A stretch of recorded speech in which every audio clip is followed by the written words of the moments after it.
Hi, I'm Amber Wershen, Director of Amber Wershen Property and Sunshine Coast Zone Chair for the REIQ.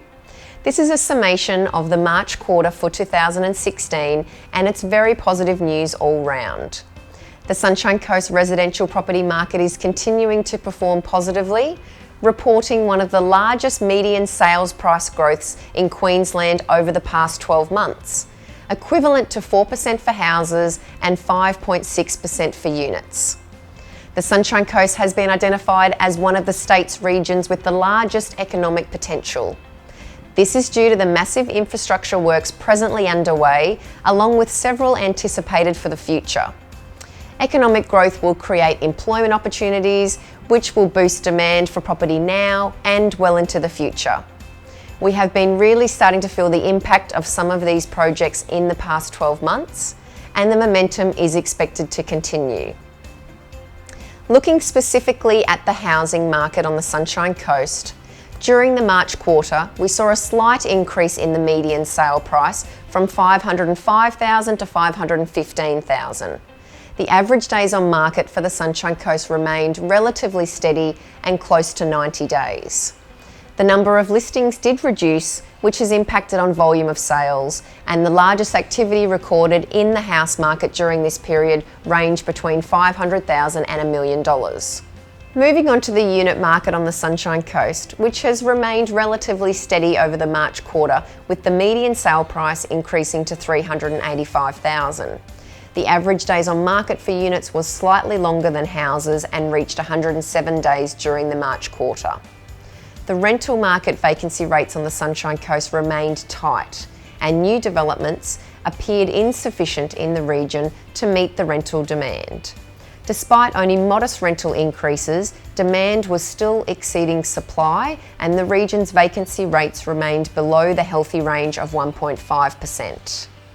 At Amber Wershen Property, we have continued to secure some outstanding results for vendors across all price ranges, locations and property types. The March quarter was particularly buoyant, with our average days on market being lower than the region's average of just 71 days. Here are a few examples from this quarter that highlight the type of outcomes we achieved. Agents Jess and Joey Ruskin sold 11 of 9 to 11 Douglas Street, Mooloolaba for $414,000 to an interstate buyer who was relocating. This set a building record and was achieved after only 7 days on the market. 1 Waimea Bay Road, Yurumba, sold by agent Corinne Wright for a street record of $1,090,000, a fantastic result.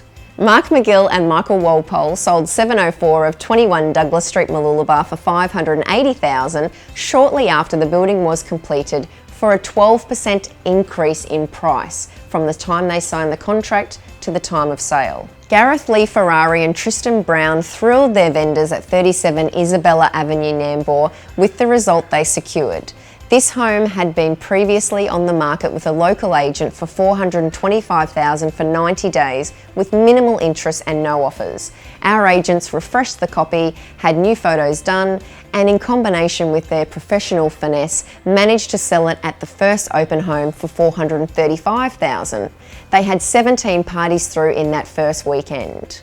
49 Nerrum Road, Yurumba was another exceptional result for sellers, secured by Corinne Wright. This was sold for $755,000 under the hammer in an environment of 9 bidders and 106 inspections throughout the campaign. This is a shining example of how well the auction process can work, with competition ensuring the best price was achieved. And finally, 19 Parkana Crescent, Bedina, sold by agent Stacey Downey for $1.77 million, breaking the street record in this tightly held beachside pocket. These examples are only a few of the many successful sales our agents are achieving week in and week out.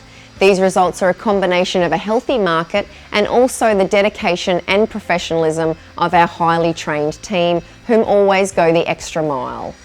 With winter now here, there seems very little sign of any significant slowdown in the property market before we head into spring, which is traditionally one of the industry's busiest seasons. See you next time.